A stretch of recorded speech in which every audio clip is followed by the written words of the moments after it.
Good afternoon, ladies and gentlemen. It's October the 9th, 2024. You're with Brother Phil, Brother Amir. Wake up, everybody. Another episode. Brother Phil, I got something I want to discuss. Disagreeable beings. You know, there's disagreeable beings everywhere. It could be in your own family. It could be people that you work with, people in our neighborhood, people that look just like us, you know, people that we put our trust in. But disagreeable beings. What is your take on disagreeable beings? Well, first and foremost, man, I like that name. Just catchy. But yeah, my sentiment on that, Brother Amir, is I understand, like, having differences with individuals, right? Doesn't matter your ethnic makeup, your race, even your gender. There are people out here that fit that term perfectly. And just for me personally, like, you look up something in the dictionary, so to speak, and they go, if this agreeable being was a person, I'd have Donald Trump. That's for me personally, but someone like himself. Right? This gentleman's out to help no one but himself. And you probably couldn't even have a reasonable conversation with that man about nothing. So my take on disagreeable beings is individuals like that. That you're better off dismissing that person because you put too much energy into this individual and you'll get nowhere.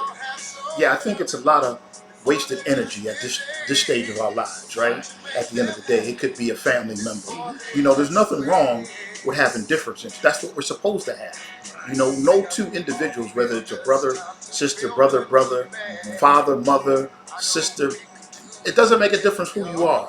We're supposed to have our own mind to think and to share, the ideas and our thoughts and our life experiences that give us the opportunity to share what your thoughts are.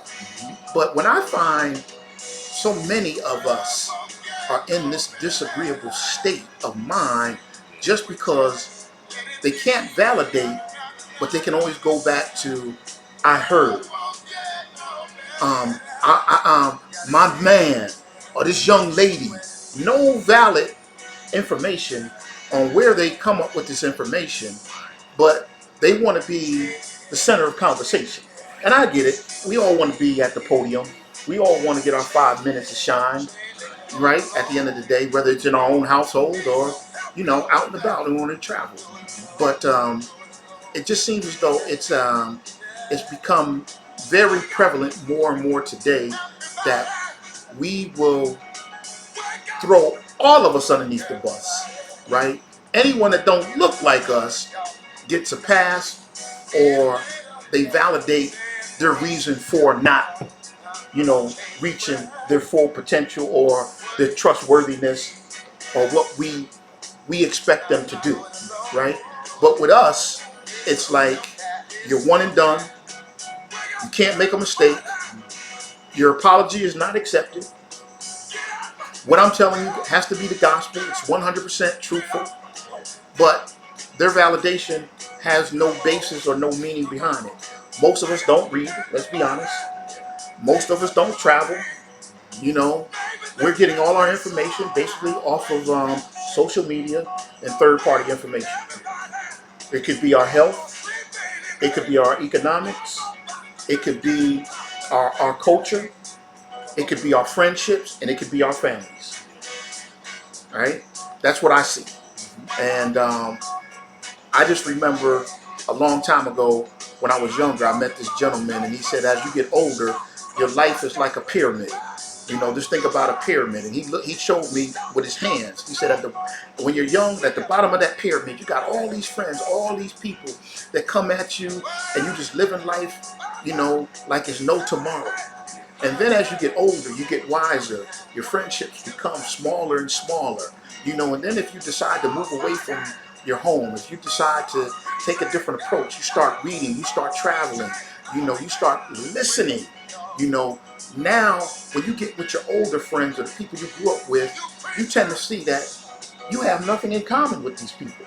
You can't even have a conversation outside of talking about what we did when we were kids. You can't have a conversation with them about what is current, because with us as men, if we ain't talking about sports, We're talking about toys, cars, things that we purchase. Or we talking about how I'm gonna get with this woman, right? It seems like those are the three things that most people want to talk about. But their horizon, their mental capacity has not developed where their conversation can be expanded out if it's not on social media, if it's not something they seen on TV. I watched what was hot on TV, or this is the topic of the month. That's what I'm seeing a lot of that, man, and I just shake my head when I'm listening to these people, or sometimes I'm even talking to them. They don't know that if I'm on the phone with them, I'm just shaking my head like I got to get off the phone with these people as fast as possible because it's just a waste of time and energy. So normally, what I normally do, and I say it, oh, guess what? I got a phone call coming in. Ain't nobody calling me. But I'm saying that just to tell them I gotta go. Listen, man, it's good talking to you. It's good talking to you. Hope the family's well. I'll catch up with you later. I just don't have that energy any longer, man. Like I said, there's two types of people. Either you negative or you positive. Each and every day, I believe you have the energy to put out what you want to receive. And that negative energy, I'm hitting it with a delete button with the quickness. Speaking of that, man, like one thing I know that most of the people that I associate with are positive people. I had a gentleman that I worked with at college. He said to me one time, he said, "Phil, you always upbeat, bro." He said, "You ain't got no problems, do you?" I just laughed and I told him, I said, "Well, to your point, I said, for me, I understand that if I stay positive every day, because nobody's life is perfect, nobody has every single thing important, because you don't control the universe. You got to live within it and navigate it." But when the gentleman said it to me, it was like it was funny, but it was also a moment for me, inflection, to just smile because someone's actually paying attention. And like I said, yeah, coming in the presence of others to be a positive vibe, to me it's important to do that, right? Because none of us know when we're leaving here. So my last day, whatever day it is when it comes, hopefully those that do remember me for being, at least in their presence, I'm positive. Right. And as you said about growth, we're children. You come into the world, your parents who brought you into the world with the graces of the Creator are responsible to bring you up and then teach you how to conduct yourself, teach you responsibilities and so on and so forth. But what happens is people get stuck, right? If in your teen years or your early 20s was the most popular time in your life, as you reach these other levels, as you stated, maybe you kind of no longer get to stand in the front of the class. It's like a fading athlete. You may be great in your era. There's going to be another era coming. Just like there was one before you, there's going to be after you. But for there to be growth, you got to learn, you got to read, and you got to develop. Right? The stage I am in life, I'm now in what I consider the legacy stage. Right? I've had my youth.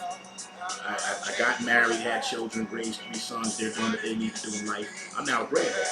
So all I'm doing is laying a foundation. This is the growth I have. It's not about me. I get up, I'm enjoying my life, but I'm making sure that I'm planting the seeds that my grandchildren will harvest the fruit. And then the things I'm teaching them, when they become parents, they should be 5 stages ahead of where I was. Because I'm taking all that I learned and I'm giving it to them early. And as you said, when we're having conversations with colleagues or friends, we can talk about sports all day long, but it is refreshing as an adult who considers himself at least, conscious, to talk to men like yourself and other gentlemen that we know. And our conversations are always about growth, something new, something you can share with family or friends. Like, before I met you, I was on an individual journey for better health. And then, lo and behold, a friend comes along who's deep into the health thing. So, that's another bonus in my life. You got people out here, as you said, they're talking about the same thing for years and years. Literally, it's almost like you're wasting your life. I say, and it sounds kind of harsh, even though they're living, they're dead. And they don't even really know it. When I start my day out, talking to people, and they say, "Good morning, how are you?" The first thing that comes out of my mouth is the best day of my life, right? And some people, if I'm in their presence, they get a different kind of look or if I'm talking to them, it gets quiet and they come like, well, what happened? Did you hit the lottery? Or no, I woke up. I said, I don't want to know the options. You know, the best day of my life, I don't care what happens throughout the day. I woke up. I got another day above ground. And I said, you should be thankful to have that because today's not guaranteed. You know that we here today, going tomorrow. I don't know who came up with that because I think that's the most false statement you could ever make. There's people waking up today, they ain't making home today, right? So all we got is right now. And I always find that every time I say that, regardless of who it may be, 99% of the people are stunned. They don't know how to respond, or the first thing they think, what happened? Did you hit the lottery? Because my day is this, that, and the other. And I say to myself automatically about that person, this person has a negative state of mind. Not about me, about themselves. Because that's how they look at first thing in the morning. That's how they look at themselves. So I know they can't look at me in a positive state of mind if they already are sharing that, you know, their day is negative, or they got all these different issues happening. We all got issues. We all got things that we wish we could improve on. That's a given for all of us. But I always catch people off by, it's the best day of my life because this is all I have is right now. And one of the things, man, that, you know, to touch on that, because we do not know when this thing called life ends, just, you know, for one moment, pause and just reflect on it. You should make each day the best day of your life. That's right. Right? And it may sound over some people's heads. You set goals, you plan to achieve things, and then you know, systematically achieve them. But just think, like you said, if a person actually knew you were given a ticket to say your life is ending today, I know they would do a lot of things different. Oh, yeah. Oh, So if absolutely. you plant the seed in your own thoughts, just as you stated, it's the best day of my life, right? You're manifesting it. By that, just do the best you can today. That's it. Right? And when the day ends, thankful that you got the day. Tomorrow's a new one, right? Do it again. Mm-hmm. If you do something repetitively over and over, it becomes habit. And I know it feels good for me. Like I said, back to what I stated earlier about the coworker. You know, this guy observed me when he made that statement. Like I said, I know every day for me, I'm just happy. That's right. Because I know I'm alive. And I've lost loved ones. I'm sure most people have. And when those people are gone, they're just a memory. And what you remember about them is what allows them to continue to be carried forever and ever. Right? So just all I want to do is bring joy and happiness, bro. Just, you know what I'm saying, and like positive spirit. I just think we just need more, you know. And like we talked about earlier before coming on, you know, it would be so nice if we as men could have a men's forum and talk about, you know, just everyday things.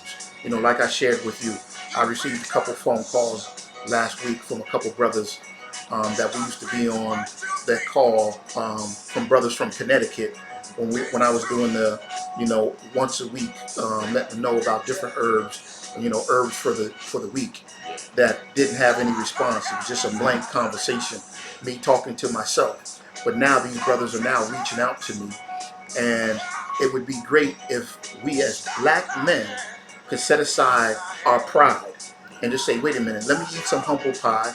Let me just say, guess what? It's not about just our health. That's just one aspect, right? It's our finances. Okay, it's our mental capacity. It's our family. How we interact, you know, with our kids, grandkids, you know, people that don't look like us. You know, we no longer live in no black and white world. I don't know why they keep saying black and white, because I don't see that nowhere. Everywhere I go, I see people from all different parts of the world. You know, so we have to know how to adjust and adapt to things that are not normally been comfortable with us, right?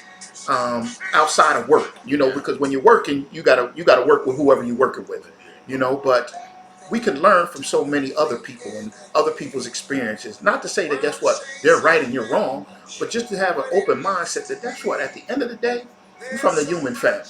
You know, what's affecting me gonna affect you.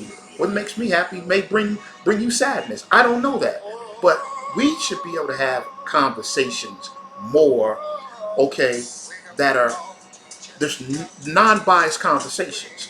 Long as it's respectful, you know, we're not tearing one another down. Because I just don't believe in, I'm going to do that when I'm in other people's presence.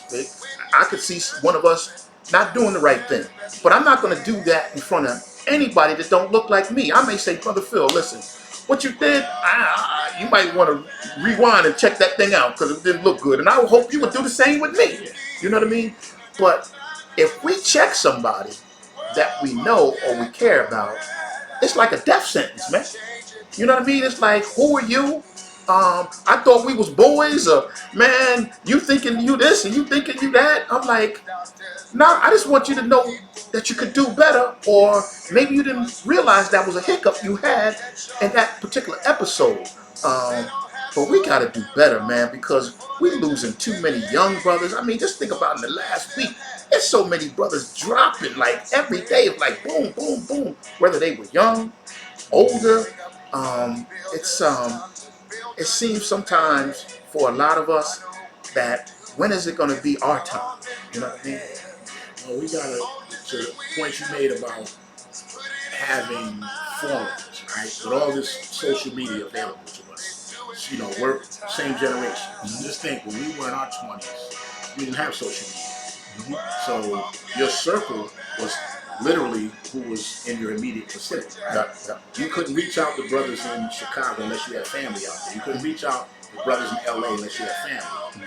Just what we're doing right now with Zoom, Meets, all these different factions of your iPhones. The same conversation we having, for those that tune in to watch, you can have live sessions with everybody on it. Come up with a topic, like what we're discussing, basic things, manhood. It's a transition when you're going from being a boy to a man. And there's a lot of us out there. I'm a product of a single mother household. My mother had 6 boys, 1 girl. So I didn't have my father here to teach me about manhood. I had a very wonderful grandfather that filled in that gap. Then I had a seriously strong mom too. But men need to learn manhood from them. That's right. And as you said, man, we got to put aside egos, put aside, any kind of shit. All of us can use some positive reinforcement from someone that looks like us. Right? I know for me, the pride I have is being a black man. I want to see all black men succeed. And like I said, whether people like this or not, we are in a society that's male dominated. And for us, and people that look like us, it's dominated by the white men. Right? They're able to do things that me and you can't. That's a fact. They ain't no hiding from that. Right. And that's terrible. Right? They gave, what's my man in basketball? Most of us love basketball. They gave JJ Redick a shot to be coaching LA Lakers. Right? The brother he never coached nowhere. No. And I'm not denying his talent as a ball player, but he ain't never coached nowhere. No. Sam Cassell been on the bench for several coaches, putting in the work. Now, a white family owns the Lakers. So when they made their choice, not saying they don't hire black coaches, because my man that got fired, who was the Lakers Darvin Ham. Right, he's a brother. But the Lakers weren't built to win, so he was unfortunately handed a terrible team. Now they're regrouping, not that JJ Redick get a better team, but the fact of the matter, the white guy gets the opportunity to get the black team. Absolutely. That's across the board. They did it with Steve Nash. And I'm saying these things, they call it systemic racism.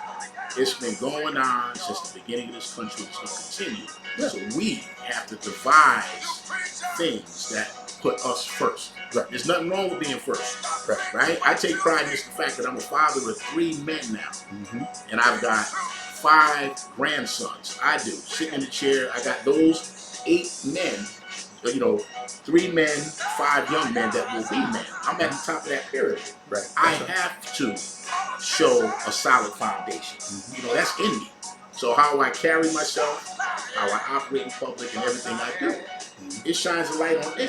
I need them to see that. When you're a child, your first hero, if your pops is around, it's your dad. Speaking of that, bro, today my father's birthday. My father, he has made his transition, going on 3 years. My father would have been 100 years young today. Happy, born day to that man. He would have been 100 years young. Carter E. Pinkman. Man, unbelievable. And like I said, man, that's like that, being proud of your dad, man. Yeah. You know what I mean? Unfortunately for me, 'cause my pops wasn't there, Mhm. I got my mom's. But we need to see a transition in our community where fathers, black men, are held in high esteem. Because, you know, a lot of us are unfortunately being led by women. And of course, your mom and your pop, that feminine and masculine energy is two different Absolutely. things. My mother means the world to me even in death, just like you honoring your dad. Mhm. I honor my Mother's Day, Mhm. of course her birthday, and then every day I'm thinking about her. Right. Right. We need to feel like that about our fathers. Yes. But our black men, the ones that didn't get a chance to achieve success, think about what they went through, man. These people were calling black men boy. Yeah. You know what I'm saying? I know some of us look at it and act like, man, that happened 50, 60, 70 years ago, but just imagine I'm a grown man. That's I am right. not letting anybody call me boy. That's right. You either ask me what my name is, you say sir, right? Mister, excuse me, Mhm. you know, but I do not accept someone No. trying to demean me in my manhood. No. And I'm going to give respect all day long. I do that. It's mandatory. It's Yes, mandatory. yes. And then you got to carry, imagine them men, there was a time when they had to look down, step out the way, if white folks were coming their way. Come on, man. You know, just like I'm not into clapping for folks just because, like, I was just told, had a conversation with somebody, they were talking about Trump. Matter of fact, of course, they made the statement was Lindsey Graham. I heard it, but me and the brother were talking about it. Saying when that dude walks in his Mar-a-Lago, he's made it mandatory that his staff claps him up. You get what I'm saying? I can't do that, man. You got to really earn my respect to get that from me. And if you're someone who's, because we're human, but if I know you're a flawed, disagreeable being, I ain't clapping for you. But you know, we got a country full of misfits. We got a country full of followers. We got a country full of people that don't know who they are. You know, this country has become like a cult. You know, what cult do you belong to? You know, um, you got red states, blue states. Who came up with that concept? You got Democrats, Republicans. Think about who came up with these names and these terms that people just endure, right? But okay, we talking now. Today, there's going to be a major storm hit the state of Florida. Hope and pray no one loses their lives, but you know, Mother Nature knows best, right? When this is over the next day, ain't nobody saying, guess what? I'm a Republican or a Democrat. Ain't nobody saying, okay, whatever affiliation they belong to. They asking, raising their hand, they calling, they doing everything they can to get some help, right? They looking for help. And help from anybody. It don't make a difference what your race is, your religion, your ethnic, your economical status. If you got some water for me and I'm thirsty, please believe I'm taking that bottle of water, right? So again, it just goes back to being appreciative, being humble, knowing that guess what? At the end of the day, we need each other. You know, ain't nobody here on the island by themselves. I don't know nobody like that. I never heard nobody like that. So the better, the sooner that we, you know, as melanated people get it together, you know, I think major changes could happen. I think just my personal thing, I think that it's going to happen. It may not happen in my lifetime, but I think a lot of the younger generation, you know, we're critical on our people. And we are very critical. And I am very critical. But I see a lot of young brothers and sisters that are conscious, that are hungry, you know, that don't take no mess like 2 generations ago, you know, and they willing to do what they need to do, you know, for themselves. You know, if it's an education that they want to get, they're getting these educations. If they want to do for self, they doing for self. They're not waiting for nobody to give them permission to do anything. You know, the ones that got something and are eager to do it, you know, they doing it. And that's a beautiful thing to see. And I would like to bring this up. You know, we've been discussing books on our show here. There's a book that I think every black man needs to read. The Miseducation of the Negro, Carter G. Woodson. It's a classic. And the reason I make that statement is because there's so much in that book that Carter G. Woodson touched on when he used to say the miseducation of the Negro. So when you read that book, just that title says a lot. And even though that book was written, I think over 70, 80 years ago, maybe, I can't remember the publishing date, but it's a classic, and it will make you think.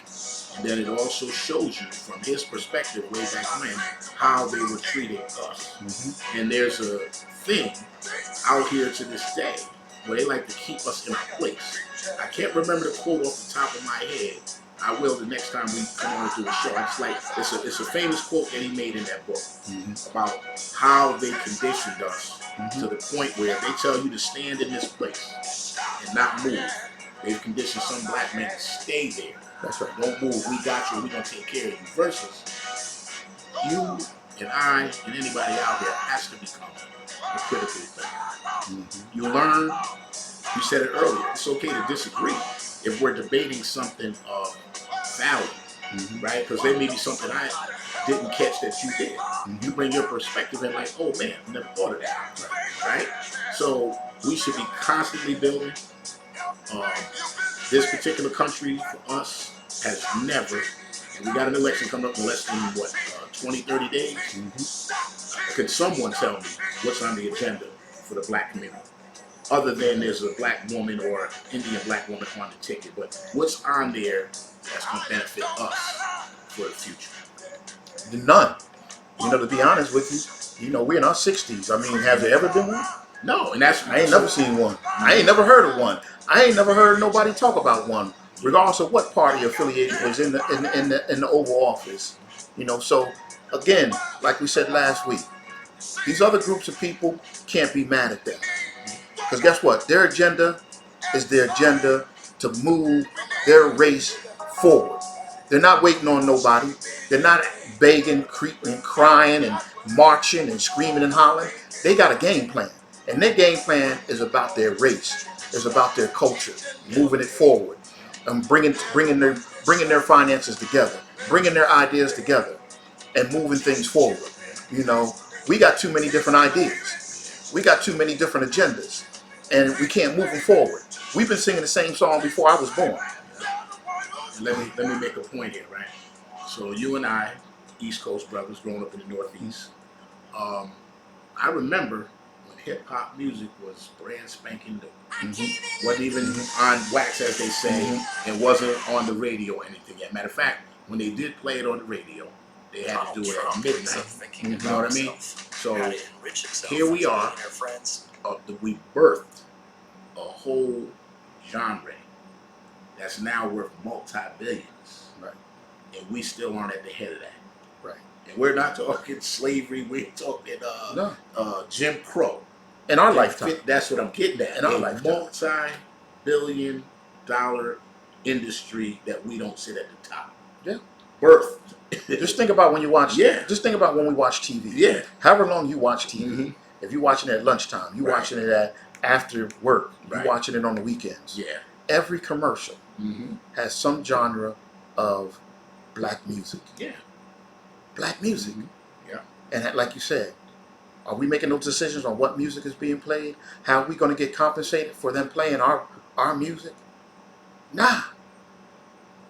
It's just happening. And we just think about that commercial. The commercial may have no meaning to you, but you can remember that beat. You can remember that song, right?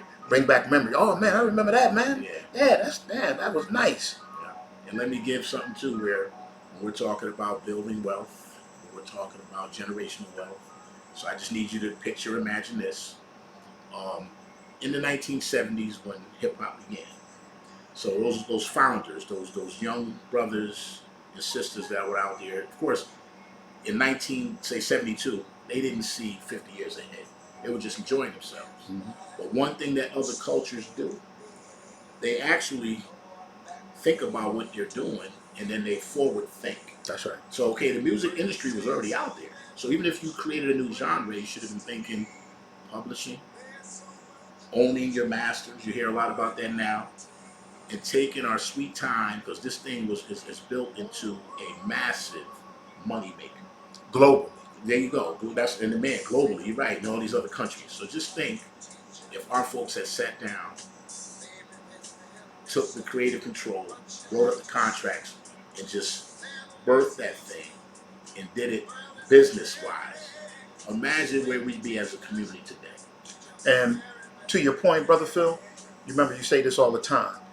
You know, other groups, they have think tanks. Yeah. We could have had a think tank of the brightest minds. Yeah. You know, the brothers and sisters that have made it independently. And it didn't have to be in the music genre. It could have been in other genres. You know, the top lawyers. Okay, the top publishing. You know, the top advertising. You know, that think tank. Yeah. But just like this, man, we here, you know, doing a podcast, you know, just sharing our information. Like I said multiple times on other podcasts that we have put out, you know, you have a lot of brothers and sisters that got thousands and thousands and millions of followers, but you only doing your thing. There's several of these brothers and sisters that got thousands and thousands of followers that don't even talk to each other, to know what they could do collectively, the bigger picture for what the future will hold in this realm of technology, you know, digital digital technology that's in front of us as we speak. And that's another thing, because I know I hear people always reference YouTube University. Literally, you can go on YouTube, and if you want to know about anything from soup to nuts, someone has uploaded that content. So, like the conversation that Brother Amir I had, just think if we could start corralling all that raw talent to take a community and build it from the ground up, where we own it all. And like I said, bro, we spoke with him before the past, Brother Umar Johnson. When this brother spoke of the billionaires, millionaires in our community, he said, how many of them are employing hundreds or thousands of our own? They're not. Not one. Not You know what one. I'm saying? Yeah, he said it. And I mean, just think about all the people we know. We can spit the names out. I won't say them now, but you can name all these top celebrities got money.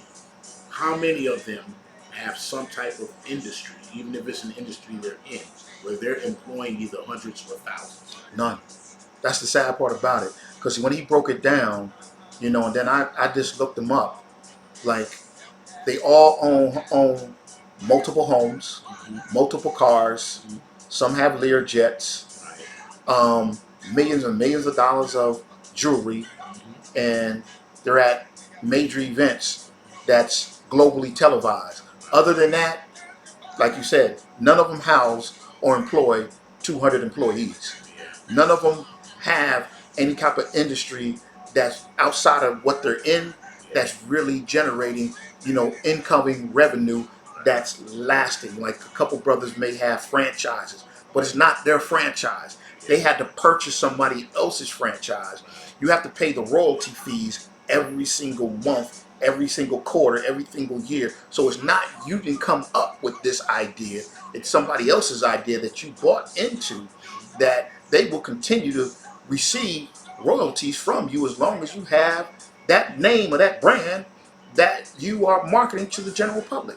So it's sad, man. I mean, and we have glorified entertainers and athletes where they have become the so-called spokespersons for the community at large. You know what I mean? It's like shoot to be like them. Yeah. And they're not really that successful outside of being on TV. You know, it's a lot of brothers and sisters that own homes. There's a lot of brothers and sisters that got multiple cars. There's a lot of brothers and sisters that have traveled domestically and internationally. There's a lot of brothers that are doing well, you know, independently, right? You just may have a bigger car note than me. You may have more square footage than me. So are they really doing that well? Well, I know this here, man. I know you can co-sign this. No matter how many material things you accumulate in your lifetime, when you expire, right, you don't take none of it with you. Came here with nothing? You leaving here with nothing. So what's the purpose in having everything that your heart desires, if that's what you want? The house, the cars, the boats, name it, right? The jewelry. But imagine, this is something I want to put out before we end up closing the segment out. Imagine just two wealthy guys come together, buy 10 acres of land, and they build two subdivisions, and and they put together a pact. All the families in there have to work together. And what we're gonna do, we're going back old school. We're gonna do a old one-room schoolhouse. So all the kids are gonna be homeschooled within that community. Every homeowner has to grow something in his or her yard, right? And then we harvest our own crops amongst one another. Mm-hmm. And then we protect our own. We build, like I said, you don't really need a grocery store if you're growing your own food. That's right. Really, you're exchanging crops, and then you learn how to store, so on and so forth. But just imagine that. Just, you got the thought in your mind how that would look. You educate your own, you protect your own, and you grow with your own. That's right. I know that we're out here in the world, we want it all. As you said about travel. Just like you travel with your church or your organization or your social, you can do it with these people. Mm-hmm. 10, 20 families. The fathers should be all men that connect together. The women should be supportive of one another, right? We raise our daughters collectively, give them the values we know they should have. That's right. You know what I'm saying? And if we're not all blood relatives, we hear about arranged marriages. You know the reason why people had arranged marriages? Because they wanted to keep their bloodline intact with the principles and morals that are necessary to move forward. And at the same time, they want to make sure that if my son marries your daughter, we know each other. That's We're right. not strangers. Mm-hmm. You know what I mean? Yeah, exactly. Well, listen, thanks for tuning in to another episode of Wake Up with Brother Phil, Brother Amir. Thank you for watching. Make sure that you like, follow, and share. And make sure you visit www.goldenmoringa.com and www.goldenleafteas.com. Until next time, Peace, peace. everybody.